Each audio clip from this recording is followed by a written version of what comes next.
What's cooking on the defensive side of the ball for the 2026 NFL Draft?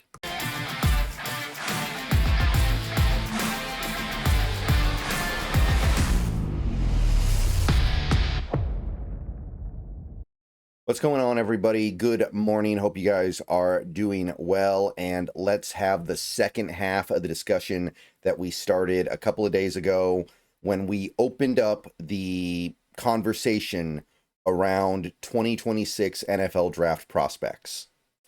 And that first video, if you haven't seen that video yet, go check it out. Posted it a couple days ago.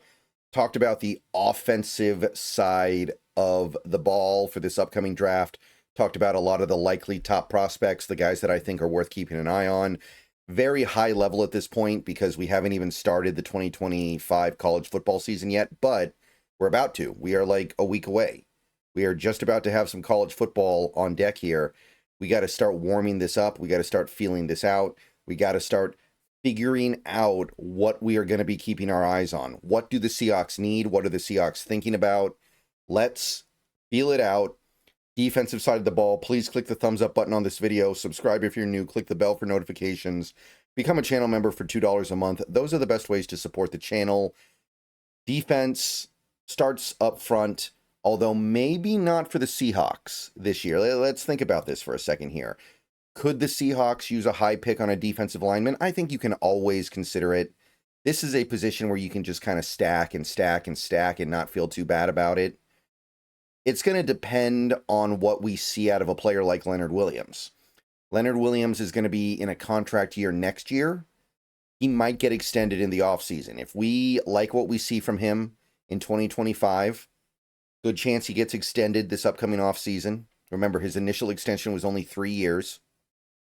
And if we do that, if we think that he's got years left in him, and you've got the Byron Murphy factor, and by the way, don't forget, you've got the first year coming up for a 3-year Jarran Reed extension. Very possible that we just decide we're happy with what Jarran Reed delivers and we're not going to mess around with bringing in new stuff yet. There might not be a big need on the defensive line. I still think it's worth considering. I still think it's worth thinking about. But it's not going to be like previous years where you just have to throw a lot of resources into the interior. It's a pretty good defensive line class. I don't think there's anything here that is generational or even semi-generational. There's no Jalen Carter type prospect. I don't think there's anything all that close here. The top two guys right now are the two Clemson guys. One of these guys may be more of an edge in the NFL, honestly. We'll see where things go. But I don't see anything here that is over the top to me. Keldrick Falk, obviously, good prospect. Caleb Banks, Florida guy. Another Georgia defensive lineman. They've got one pretty much every year.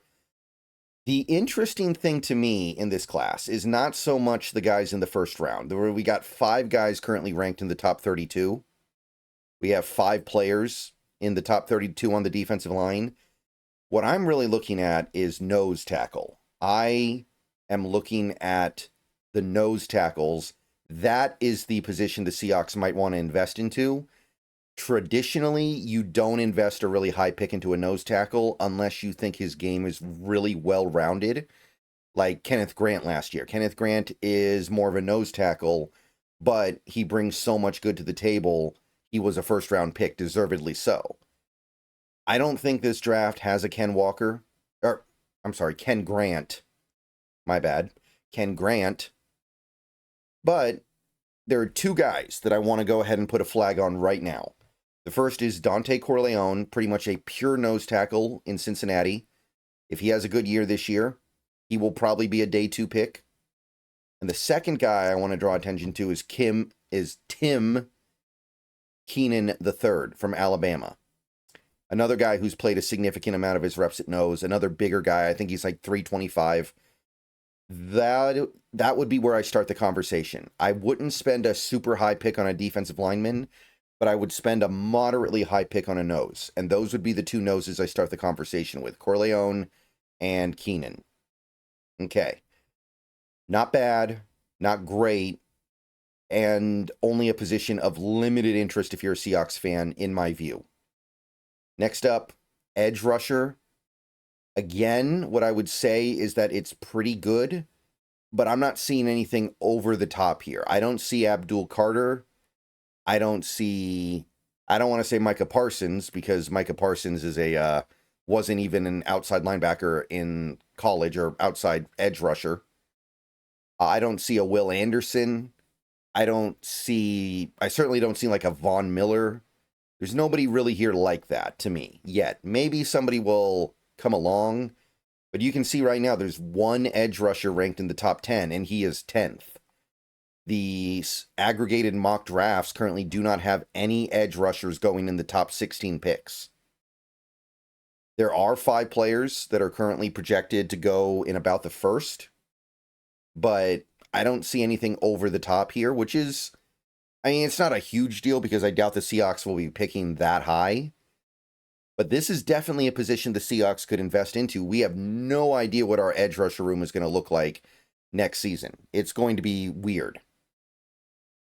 Mafe could leave, sign with another team, right? Contract year for him. Derek Hall, who knows? He'll probably be on the team next year, but who knows how we're even going to feel about that. Nwosu's almost certainly gone. And DeMarcus Lawrence, he'll probably be here, but he's not going to be a long-term solution. He's already old as is. So I would definitely start familiarizing myself with this crop. I think LT Overton and Donnie Dennis Sutton would be where I start. Those 2 guys stand out to me. I also like David Bailey. I believe he transferred from, I want to say, Stanford last year to Texas Tech. There's something there that I liked at Stanford. It didn't really stand out that much because Stanford's not good. Patrick Payton. This was a Florida State player last year who really kind of fizzled out along with the rest of that team, but he's got talent. If he can figure things out a little bit, he becomes intriguing. There's definitely stuff going on here. We got 5 guys, first round, like I said. We got a couple guys currently projected to be about second rounders, 3 guys in the third round. It's not bad. I've seen better. I've seen worse. Overall, there should be some good options when our pick comes up. There's not going to be some super blue chipper at the very top, I don't think. Next position, linebacker, off-ball linebacker. Stronger than typical, I think. Better than you typically see at this position. This is a devalued position. Right now, you have 2 guys listed in the top 32. Anthony Hill Jr., the Texas guy, and C.J. Allen of Georgia. Those are your top 2. Those are 2 guys expected to be day 1 picks at the moment. And there's plenty of name guys below them. Like, you look at these day 2 guys. You've got Harold Perkins. We all know about him from last year. Didn't have the year he wanted to have last year. Stayed back. If he's good, he could vault back up into that first round easily. Deontay Lawson was really interesting last year. Didn't declare. If he has a good year, I could absolutely see him vaulting himself into that first round. Ohio State linebackers. There's always at least one of them, it feels like. Sonny Styles this year. We got a Michigan guy as well. We got a Mississippi guy, a Perkins. He's intriguing.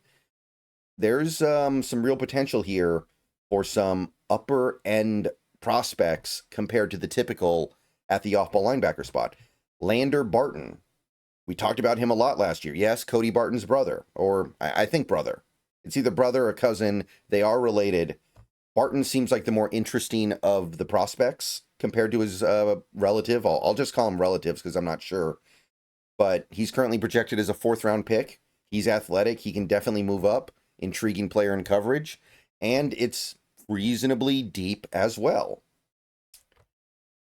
I would definitely earmark this for depth for the Seahawks. I will admit that with Ernest Jones on that 3-year deal and being relatively young, and Tyrese Knight being in the 2nd year of a rookie deal, there's not a lot of incentive to get a blue chip or even semi-blue chip linebacker.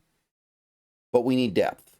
And we may need starters sooner than we expect. Knight could easily be just some middle-of-the-road player that isn't kept around past his rookie deal. Ernest Jones, obviously he's young, but there is some reason to be concerned about his injury history. This is not a bad place to attack either, especially with someone like Harold Perkins, who may end up being that inside linebacker / edge rusher like we are seeing with so many of these modern players. But I like this linebacker class. I know it's not a big need right now. keep an eye on it. Cornerback, look, Witherspoon's going to be a Seahawk for a while. I'm not worried about that. We don't know what's going to happen with Woolen. Emin, is he going to kind of settle in as a permanent slot corner? Or is he going to end up being looked at as more of a safety long-term that can do some slot corner stuff? We're going to have to find out. But one way or the other, I think we're going to need some cornerback talent in this upcoming draft. Maybe it won't be until later, but I would like to see us attack the corner spot. And we don't have some superstar corner this year. We don't have a Derek Stingley. We don't have a Sauce Gardner. We don't have that guy that's currently expected to be a top 10 pick. We do have 4 guys currently ranked in the first. McCoy, Tennessee guy. Evian, I'll learn how to pronounce that later. Clemson guy. DJ McKinney, Colorado. Jalen Kilgore, South Carolina. Those are your 4 big guys right now, but there are plenty of other guys that have a chance to move up here. This is a thick cornerback class. I feel like most cornerback classes these days are pretty strong.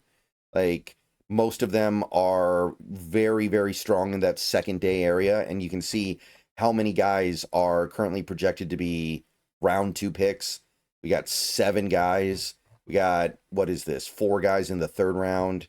Again, there's not superstar standout guys to me. I don't know a ton about any of these guys, really. I know a little bit about some of them, but it's thick. And some of these guys are going to be good. And especially if Woolen leaves, which is possible.